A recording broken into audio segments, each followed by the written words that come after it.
Эмбүк төлөвлөж байна. Рил эмэгтэй прожект. Өөрийгөө хайрлахад суралцсан 1095 хоног.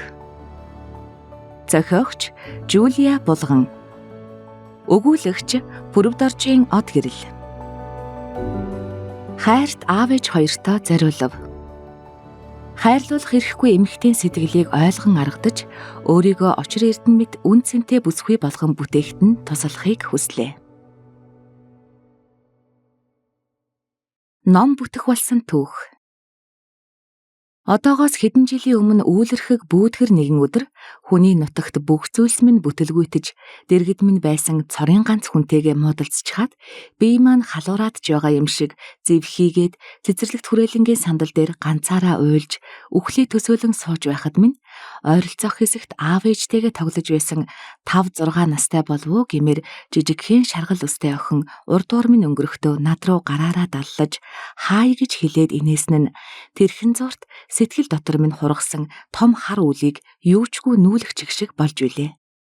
Би оронд нь мөн тэгж хэлээд инээсэн ч охиныг зөрөөд өнгөрсний дараа сэтгэл дотор минь ямар ч хүчгүй болтлоо туйлдж ядраад уйлж суугаа бяцхан охины минь дүр санаанд бууж түүнийхээ өмнө өвдөх сөхрөн хамаг сэтгэлээ алган дээрээ асхан байж өршөөлөрн уйлсан билээ.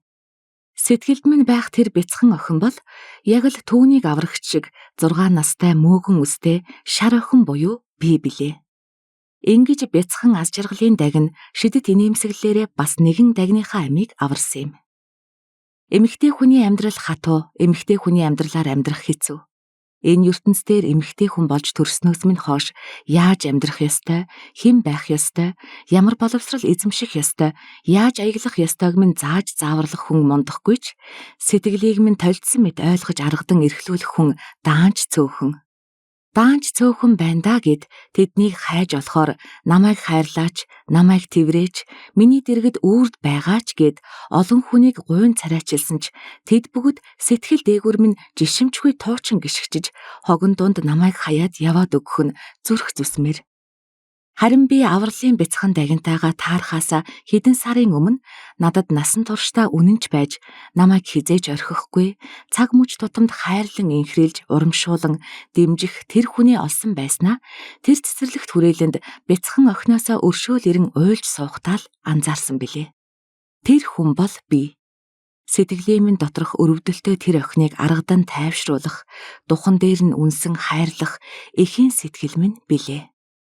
Эмэгтэй хүний амьдрал сайхан, эмэгтэй хүний амьдралаар амьдрах нь гайхамшиг.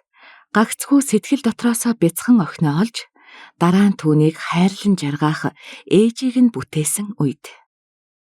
Хизээнээс ч юм би зовлон жаргал нэгт охид эмэгтэйчүүддээ ямар нэг байдлаар туслах, тэдэндээ хэрэгтэй зүйл хийж дэмжихийг хүсдэг болсон билээ. Магадгүй миний сэтгэлд угийн байсан чин хүсэл минь байж болох юм. Энэ хүслээ биелүүлэх нэг алхам маань энэхүү ном маань юм. Уншиж суугаа чиний сэтгэлд багч гисэн ойр бас сонирхолтой санагдаасаа гэсэндээ өдрийн тэмдэглэл хэлбрээр бичлээ.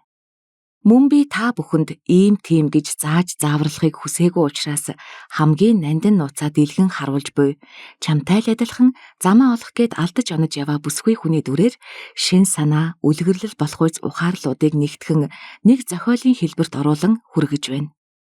Энэ номд бичигдсэн бүхнийг ойлгож олж харахад надад амар хэлбэр байгаагүй ч та бүхний минь аз жаргалаа олох зам энэхүү номоор дамжин өчүүхэнч гэсэн дөтлөгдөх болтугай.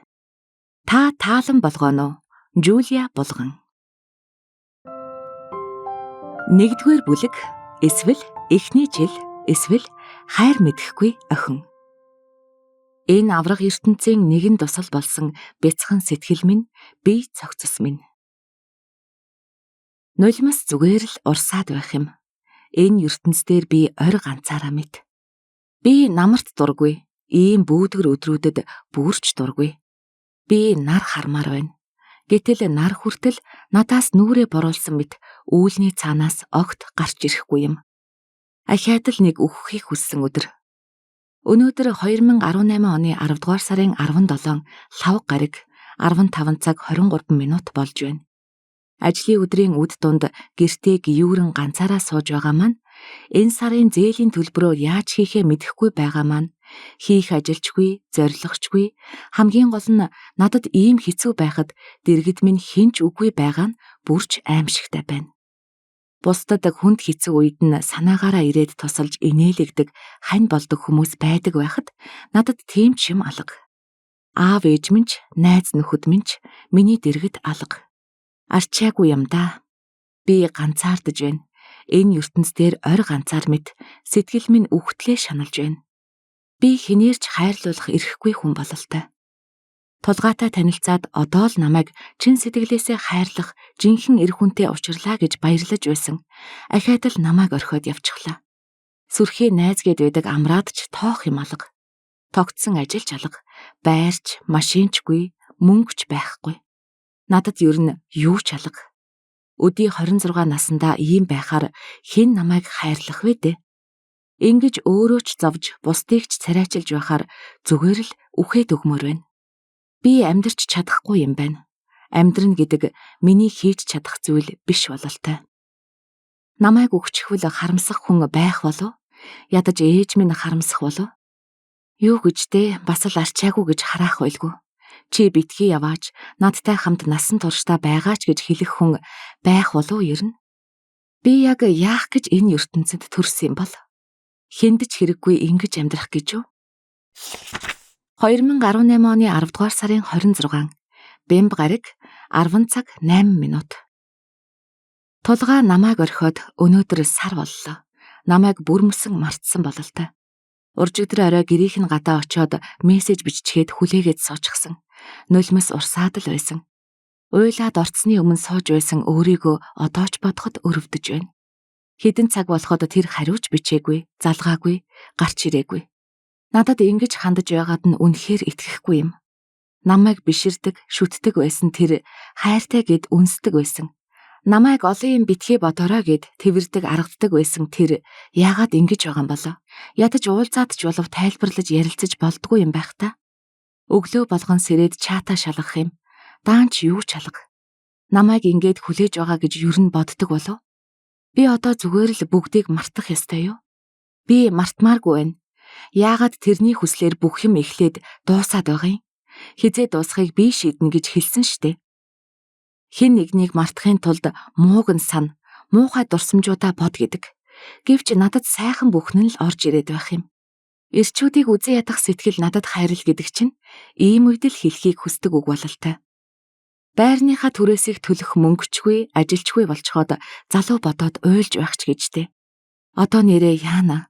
Ажилчгүй, мөнгөчгүй, зээлтэй, ганцаараа хүн боллоо.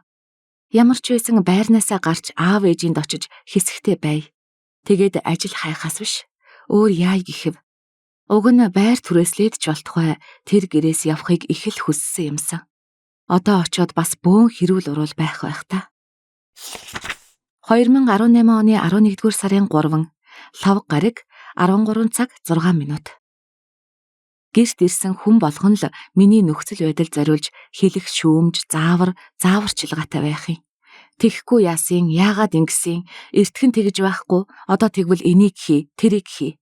Санал болгож байгаа ажлууд нь ч гэж. Тэр дундаас нь ээжийн сонгож хэлж байгаа нь ч гэж. Бүтэхгүй. Ээжийн сэтгэлд намайг үнэлэх үнлэмж гэж шалан дээр л нэг юм байдаг бололтой. Үнэн дээр та нар бүгд дуугүй байгаад өгвөл надад үнэхээр тус болох гээд байна. Бүгдээс нь залхаж байна. Хөгийн юм а, бачуураад үхэх нэ. Гараад явъя гэсэн ч очих газар байхгүй болохоор ямар ч арга алгадаа. Яадгийн блэ?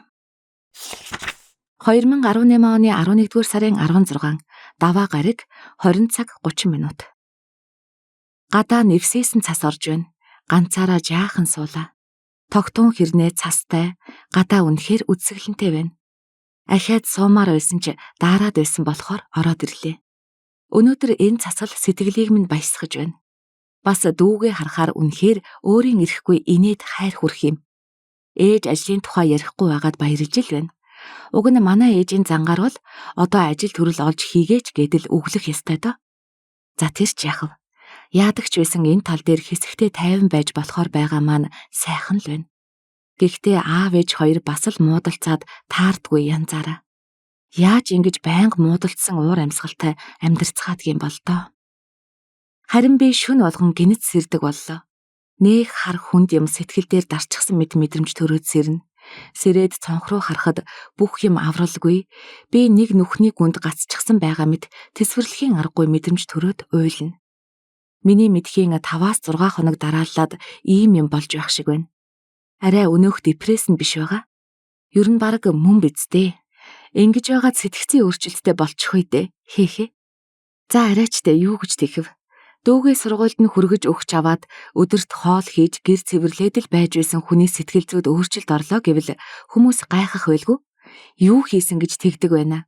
Эсвэл хитрхи завтай байгаад байхаар олон юм бодоод тэгж байгаа юм. Ажил төрөл хийлгэхэд яадгийм гэдэл явж өгөх бах та.